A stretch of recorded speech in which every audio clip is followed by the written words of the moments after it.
Bonjour à tous, ici Piero San Giorgio. Dans le livre Rue Barbare que j'ai coécrit avec mon ami Vol West, nous avons un chapitre entier dédié à l'évacuation.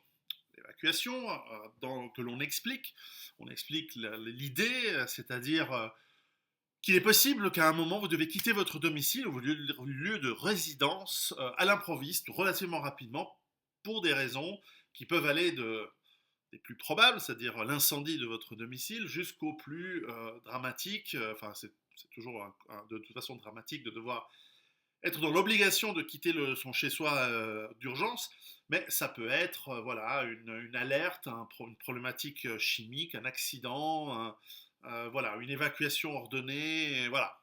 Ça peut être des catastrophes naturelles si vous êtes dans des zones liées à des risques de tremblement de terre, par exemple. Bon, plus rarement, mais enfin ça dépend d'où vous habitez, d'éruptions volcaniques, peut-être d'inondations aussi, et donc d'incendies de forêt, des choses comme ça. Donc si votre domicile est à risque, il faut partir parfois. Et donc si vous devez partir, non je vais l'enlever, s'il faut partir, eh bien il y a un minimum de choses à emporter avec soi. Et d'ailleurs, les ministères de l'Intérieur de la plupart des pays ont sur leur site internet une liste très minimum de choses, un peu d'argent, un peu de lampe torche, une couverture, un peu de nourriture, de l'eau surtout, et de quoi peut-être vos documents d'identité, etc., etc. On va en parler dans plusieurs vidéos matos, un petit peu de tout ça. Simplement, on va commencer par dire quel sera le contenant, dans quoi on va mettre tout ce bordel que vous allez choisir et qui correspond à votre stratégie, à vos besoins et donc à qui vous êtes. Si vous êtes un jeune homme de 20 ans, vous avez d'autres besoins que si vous êtes un père de famille de 40 ou de 50 ans qui embarque ses enfants. Et voilà. Si votre stratégie d'évacuation, c'est simplement je quitte chez moi parce que c'est une inondation et parce que je dois aller à l'hôtel, clairement, vous avez besoin de moins de choses, peut-être quelques vêtements. La liste du ministère de l'Intérieur suffira avec un peu d'argent, votre carte bleue, et voilà, et votre stratégie, c'est je vais aller à l'hôtel si ma maison crame. Très bien. Dans des situations plus dégradées, plus à long terme, il peut être judicieux à ce moment-là d'avoir plus de matériel, et encore une fois, on va en parler. Alors, si vous avez un peu plus de matériel, dans quoi vous allez bien le mettre. Alors, moi, je suis un petit peu un fétichiste, non, de ça aussi, mais je suis surtout un fétichiste des sacs à dos. J'ai trop de sacs à dos chez moi, dans ma ferme, dans mes bagnoles, enfin bref. Et parce que j'essaye de trouver la perfection, j'essaie de trouver le sac à dos qui correspond à mes besoins. Celui qui ne sera pas fait pour moi ne sera pas forcément le bon pour vous. Un sac à dos qui puisse avoir suffisamment de volume pour prendre tout mon bordel, mais aussi qui me limite et donc qui me permette de ne pas trop prendre de bordel. Je vous ai déjà fait des vidéos dans le passé, peut-être 3 je crois, sur 7 ans, sur différents types de sacs d'évacuation que j'ai mis en place. Alors la première, elle a été complètement balayée, la deuxième était déjà pas mal, j'ai un peu amélioré la chose aujourd'hui. Et aujourd'hui, je vais vous présenter le contenant. Donc, on ne va pas parler du contenu tout de suite, on va parler du contenant, c'est-à-dire qu'est-ce qu'on prend, quel type de sac à dos on a besoin. Alors, le truc, c'est qu'il n'y a pas de perfection, il n'y a pas un modèle que je peux vous dire, voilà, celui-là est parfait. C'est que ça dépend de différents paramètres. Le poids, plus il sera volumineux et plus il sera résistant, plus il tend à être lourd, parce que les matières sont lourdes, etc. Non, typiquement, les sacs de type militaire sont plutôt lourds parce qu'ils ont énormément voilà, de protection, de revêtement, ils ont toutes ces accroches molles, etc., qui pèsent, puisque c'est de la matière supplémentaire. Il y a alors il y a des super légers de camping qui sont peut-être moins résistants, qui sont peut-être plus fragiles. Alors j'utilise un peu les deux quand je fais de la rando ou du camping avec les gosses. Alors, mais en fait, je vais commencer par autre chose. Tout d'abord, de réfléchir à comment vous allez évacuer. Alors, si votre objectif c'est d'aller à pied, et je vous conseille d'avoir toujours au moins la possibilité de partir à pied, sauf si vous êtes en chaise roulante évidemment, mais avant de partir à pied, on peut imaginer que vous partez très probablement en bagnole ou à vélo. Alors, dans le cas du vélo, dans le cas de la bagnole, bah, on s'en fout, vous mettez votre sac dans la bagnole.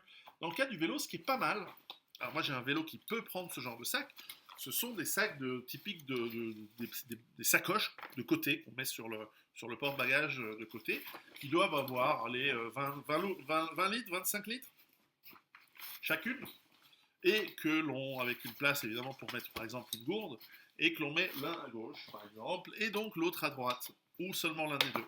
Donc ça vous permet de mettre une partie de vos affaires dans... Vous pouvez l'utiliser au quotidien, je ne les utilise pas au quotidien sur mon vélo, mais ces sacoches que vous trouvez dans tous les magasins de vélo, ici c'est une sacoche Blackburn, je m'en fous de la marque, elles sont pratiques, je l'ai utilisée peut-être une fois.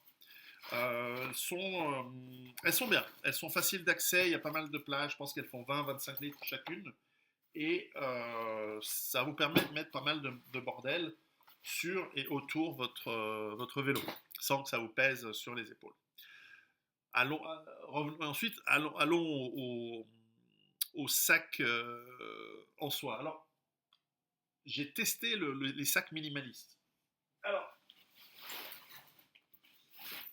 commençons d'abord par un truc tout simple. Rien ne dit que vous ayez besoin d'un sac à dos particulièrement intéressant pour des gens qui n'ont pas beaucoup de place ou pas beaucoup de bordel à emporter, par exemple. Euh, ces sacs qui sont... Là c'est un Eagle Creek, j'aime bien cette marque. C'est aussi mon sac de sport, c'est le sac avec lequel je vais à la gym quand je dois aller à la gym ou quand je vais à la piscine, etc. Ce sont ces sacs, alors ici il est tout petit, c'est 45 litres, que vous pouvez très facilement ranger sans que ça prenne beaucoup de place, ouvrir et, on va dire, déployer dans un sac typiquement, sac de sport, sac de... voilà, vous voyez à tous à peu près le genre de sac, et avec des sangles qui vous permettent de le mettre sur votre dos, etc. Alors, est-ce que c'est super confortable? Oui, c'est confortable à porter, puisqu'il a un petit volume, et donc vous n'allez pas pouvoir mettre 50 000 tonnes de bordel à l'intérieur. Donc jusqu'à 10 kilos, ça va. Vous allez pouvoir mettre pas mal de choses à l'intérieur. Voilà, donc ça fait un sac... ils sont vraiment pratiques, il y en a de toutes les sortes, de toutes les couleurs, à la limite on s'en fout. J'ai essayé le modèle, on va dire, minimaliste, c'est-à-dire de prendre le moins de choses possible avec moi. Alors dans ce cas-là, j'ai bien aimé ce genre de sac. Alors, je ne sais même pas s'il a une marque dessus.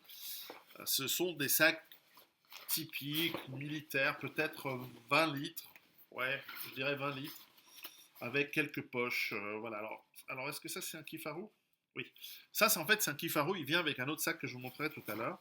Et donc, l'idée, c'est d'avoir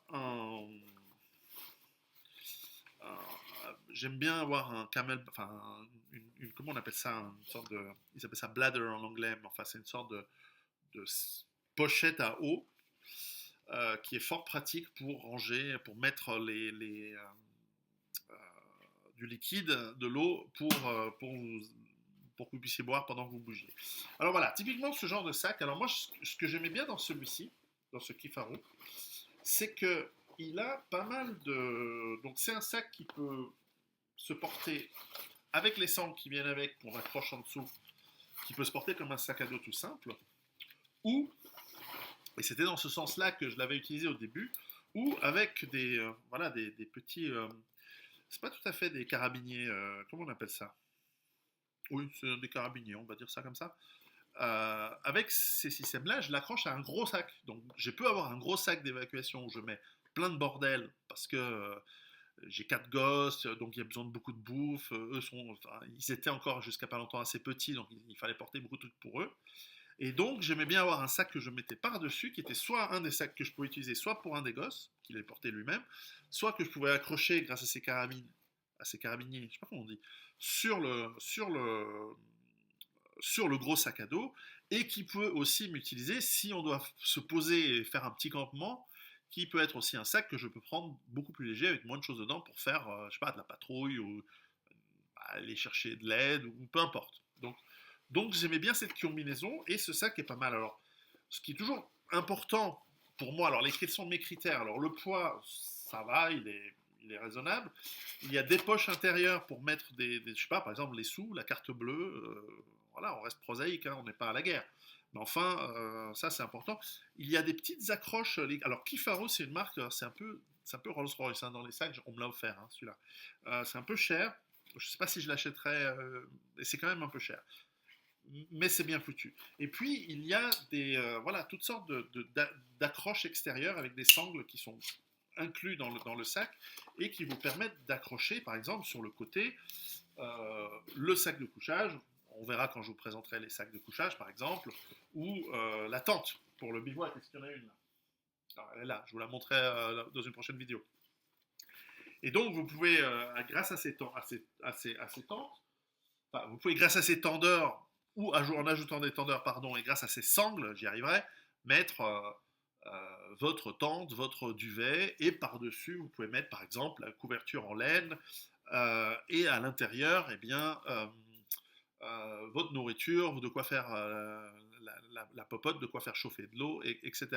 Et puis, typiquement, comme depuis maintenant une trentaine d'années, beaucoup de ces sacs de conception militaire, il y a ces accroches molles qui vous permettent éventuellement d'accrocher une ou deux grosses sacoches aux sacoches moyennes de plus. Donc vous pouvez transformer un sac très petit, minimaliste, dans un sac de taille, on va dire, de volume moyen. Donc vous pouvez avoir un sac de peut-être 20 litres de capacité, et en ajoutant 2, 3, 4 peut-être maximum poches supplémentaires, vous pouvez ajouter encore peut-être 8 ou 10 litres de volume, dans lequel vous mettez, alors moi j'aime bien avoir dans chaque poche des trucs différents, hein. Ça peut être une poche médicale pour votre bordel médical, une poche pour une gourde, etc. Une gourde supplémentaire, hein. Ne sous-estimez jamais vos besoins en liquide, en eau. Et puis, grâce à ces systèmes d'accroche, en plus d'autres systèmes d'accroche qui sont mis un peu partout, ça c'est un peu l'avantage de ces sacs bien conçus de Kifaru, eh bien, vous pouvez accrocher, par exemple, en dessous, voilà, comment on appelle ça, un tapis de sol, etc. Donc très très pratique.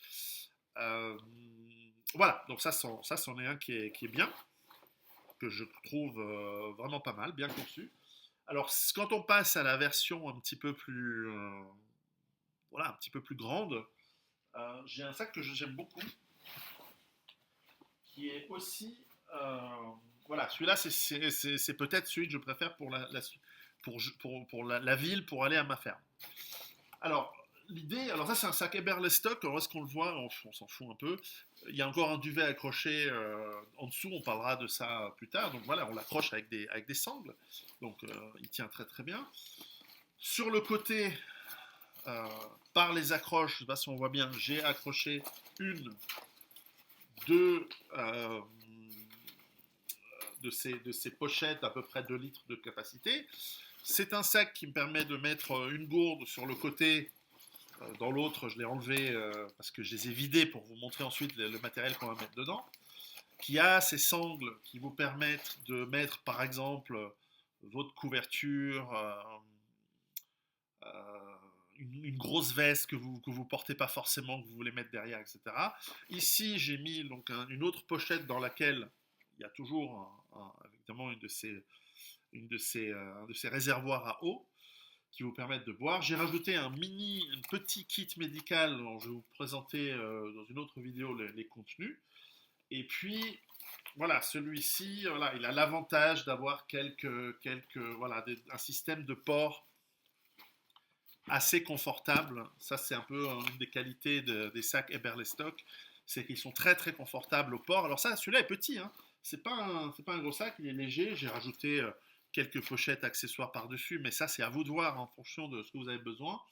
Je vous présenterai aussi, j'ai toujours une pochette ventrale qui est la même pour tous les sacs, parce que c'est celle où j'ai le matériel le plus précieux, enfin les sous, euh, la vision nocturne, des trucs comme ça.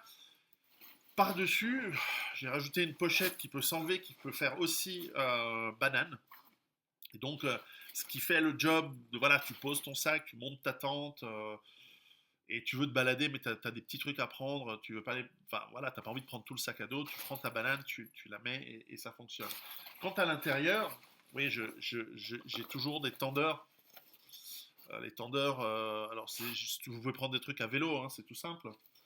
Et ces tendeurs permettent voilà, de foutre votre pull, votre veste, tout le bordel de vêtements que vous allez ôter et enlever en fonction des différences de température dans la journée et de la nuit. Donc ça c'est pratique. Et puis, voilà, l'intérieur. Alors, j'ai toujours des sacs étanches qui se baladent dans mes différents sacs. L'intérieur est assez standard. Je sais pas si oh, non, on n'arrive pas à le voir. Ah, vous faites un Google hein, sur Internet, vous trouvez le sac qui vous plaît. Mais ce que j'aime bien à l'intérieur, c'est qu'il y ait voilà, des espaces assez grands pour mettre ce dont on va vous montrer, ce dont je vais vous montrer dans d'autres vidéos, c'est-à-dire le matériel de cuisine, le matériel de filtration d'eau, les vêtements de rechange, euh, la nourriture, voilà, il y a pas mal d'autres choses qu'on va rajouter dans ces sacs. Et celui-ci de taille, on va dire moyenne, est parfait pour, on va dire, une randonnée, puisqu'on va dire une évacuation ou une randonnée, ça dépend de comment vous l'utilisez, je dirais de 3 jours. Là, vous avez largement de quoi tenir 3 jours en mettant à l'extérieur votre duvet, la couverture dans laine par-dessus, votre tente, si vous avez besoin d'une tente, en tout cas une bâche, et puis le matériel minimum pour tenir le coup. Voilà. Donc celui-là, il est très très bien. Je ne me souviens plus le nom, mais c'est un Eberlestock. À vous de choisir. Ils sont tous bien, les Eberlestock. Ils sont vraiment tous bien. Alors, ensuite, il y a la version, on va dire, minimaliste mais volumineuse, que je trouve super. Ce sont des sacs de randonnée. Alors ça, c'est, je crois, Exped qui fait ça. Alors là, on passe à un concept un petit peu différent. C'est le concept que j'aime beaucoup, je suis en train d'étudier ça. C'est un petit peu, alors je dirais pas homme gris parce que c'est quand même assez gros, mais c'est l'idée de je bouge vite et je bouge efficacement. Alors, ce sac est très confort parce qu'il a justement cette aide au support, on va dire, du dos, donc qu'on met autour de la taille et qui va vous permettre de mieux répartir le poids du sac. Celui-ci, il doit faire 60 litres. Et il a une petite, pas trop lourde, comment dire, structure en aluminium qui permet de mieux porter ça sur votre dos, ce que n'ont pas les sacs que je vous ai montrés tout à l'heure. Et donc, ce qui est pas mal dans ce sac, c'est qu'il a un très gros volume. Donc, vous voulez partir, au lieu d'avoir tout déjà prêt dans le sac, vous avez peut-être un sac de sport dans lequel vous avez votre bordel, etc. Ou vous avez tout votre bordel dans des sacs, on va dire simplement des sacs étanches, ou dans une armoire. Vous prenez votre sac, vous foutez tout dedans, vous choisissez en fonction de ce que vous avez besoin. Et là, vous avez, voilà, il y a même des petites poches, elle est bien celle-là, une poche pour mettre, voilà, une de ces poches étanches.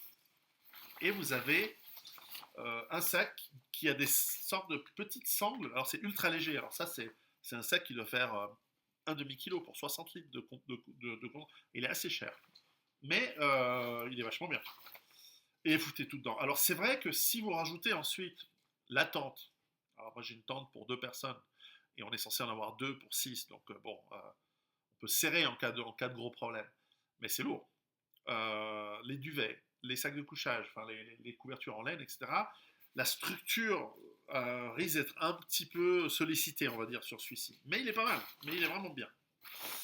Et donc, c'est peut-être celui-ci qui va devenir mon sac d'évacuation pour la ville, pour aller à la ferme, et des sacs plus, on va dire, plus lourds vont être mis là-bas pour d'autres scénarios. Et donc, il est pas mal celui-là. Franchement, il est bien. Le Exped, je sais pas s'il a un modèle, etc. Mais enfin bon, il est très très bien. C'est un modèle, voilà, 60 litres. Euh, Vraiment bien. Vraiment, vraiment bien. Et léger, mais cher. Alors ensuite, dans le... Ah oui, bon, on va parler de ça sans qu'on y est. Euh, Rien ne vous empêche d'avoir des petits sacs d'appoint que vous ajoutez pour compléter l'autre. C'est-à-dire que, par exemple, ça, c'est un sac à pain. Est-ce que c'est l'armée allemande, l'armée yougoslave, l'armée... c'est des trucs de surplus qui coûtent rien, qui coûtent pot de balle, qui coûtent rien du tout, et qui vous permettent de mettre voilà, de la bouffe pour un jour, des choses comme ça, et que vous pouvez ensuite fixer soit à la ceinture, soit ajouter à vos sacs. Et donc d'avoir des modules très légers qui vous permettent d'augmenter ou pas la capacité de vos sacs d'évacuation en fonction des besoins. Donc ça, c'est des trucs assez pratiques. Peut-être que je ferai une vidéo rien que pour ça. Alors, ensuite, on va parler sur le tank, sur le gros sac, le truc le truc Maus. Alors, ça doit être du 80 litres, facile. Alors, je vais me mettre un peu plus loin. Alors, ça, c'est le sac Kifaru. On m'a offert ça à Noël l'année dernière, enfin, il y a 2 ans. Alors ça, c'est du très haut niveau. Alors ça, je ne sais pas si je l'utiliserai pour l'évacuation, pour faire que 3 jours, pour aller d'un point A au point B, parce qu'il est quand même lourd. Euh, mais il est vachement bien. Ça, c'est peut-être le sac où, si vous devez pour le restant de vos jours vivre à l'extérieur et ne plus jamais rentrer chez vous, il y a de quoi porter votre baraque dedans, quoi. Non pas par le volume, je pense qu'il doit faire 80 litres ou peut-être 100 litres maximum, mais il est conçu, alors un confort de port entre effectivement la partie d'aide qu'on met sur le ventre et aux hanches et le rembourrage extrêmement bien conçu et réglable. Tout ça peut se régler en fonction de votre taille euh, pour le soutien de votre dos et du bas du dos. Là, il y a une sorte de coussin pour le bas du dos qui est juste incroyable et qui peut vous servir, voilà, et qui peut vous servir de coussin pour dormir la nuit. Moi, j'aime bien les coussins durs pour dormir et qui est juste super confortable à porter. J'aime bien d'ailleurs sur l'avant, les parties voilà, que l'on met sur l'avant, mettre des petits sacs, donc par exemple pour porter une gourde. C'est le cas d'ailleurs de ce côté-là. Et pour mettre du matériel, par exemple comment on appelle ça, des jumelles ou des systèmes, par exemple vision nocturne, etc., que vous avez facilement accessibles. À vous de voir ce que vous pouvez ajouter comme module. Ce qui est sympa dans celui-ci, c'est qu'il a deux côtés, je vais le faire comme ça, vu de derrière. Sur le côté, il y a ces... Est-ce que vous m'entendez? Sur le côté, il y a ces deux grands réservoirs supplémentaires que vous pouvez enlever, enfin poches supplémentaires, qui ont peut-être 20 litres chacune, peut-être pas 15 peut-être 10. Plutôt en vertical, dans lequel, pouf, vous mettez votre duvet, ou alors, pouf, vous mettez votre tente. Et entre les deux, un grand espace dans lequel vous pouvez mettre des outils longs, comme la pelle, comme une scie et d'autres outils qui peuvent être utiles. La partie, justement, derrière est extrêmement modulable. On peut rajouter des sacoches à l'extérieur et à l'intérieur. Alors, ce sont des systèmes qui ne sont pas aussi lourds que le MOL, qui est très utilisé dans le monde militaire, mais qui sont équivalents et qui permettent de faire à peu près la même chose, peut-être moins flexible, mais pas mal. J'aime bien ces systèmes de poches qui sont traversantes parce qu'on peut mettre là aussi votre sac de couchage, votre tente, vous pouvez accoucher plein de bordel à l'intérieur sans que ça donne beaucoup de prise, parce que le problème des sacs, c'est que si vous vous baladez dans la forêt, si vous vous retrouvez dans des broussailles, tout va s'accrocher, donc un sac qui est relativement lisse, c'est quand même bien. Ici, d'ailleurs, je ne l'ai pas enlevé parce que ça me faisait chier, tout en bas du sac, j'ai un duvet, un sac de couchage, et ici, je ferai une vidéo exprès sur ça, la plage Palanka russe, qui est une sorte de bâche slash manteau de pluie. Et c'est juste extraordinaire comme matière. C'est juste un peu lourd, mais c'est extraordinaire. Donc j'aime bien avoir ça avec moi quand je fais de la rando, parce que c'est le truc que vous allez mettre par-dessus tout et qui va vous protéger du vent, de la pluie, des intempéries, comme protection externe super efficace. Je veux dire, ils ont développé ça, les Russes, pendant la Deuxième Guerre mondiale ou avant la Deuxième Guerre mondiale, et c'est juste génial de simplicité et d'utiliser. On fera une vidéo là-dessus. Donc voilà, vous avez un sac avec pas mal de systèmes pour accrocher ou poser ou bloquer des éléments lourds à l'extérieur, et à l'intérieur, un système qui évidemment qui se ferme, qui est entièrement étanche. Je ne sais pas si on le voit, à l'intérieur il y a... On ne le voit pas. Ah, je vais me mettre mieux. Avec des pochettes dans lesquelles vous pouvez mettre des outils, ou par exemple les systèmes solaires pour recharger les piles, etc. Et voilà, il est vide là. Il y a à peu près 60 litres de capacité, facile, ou peut-être 80, je l'ai déjà dit. Il y a tout ce qu'il faut pour mettre vos gourdes, vos systèmes de réservoir à eau. Tout était très très très bien conçu. Le seul truc, c'est qu'évidemment, quand vous l'équipez comme ça et qu'il est plein, là, ça devient un truc lourd. Alors ça, c'est la version. Alors dans la version, je ne rentrerai plus jamais chez moi.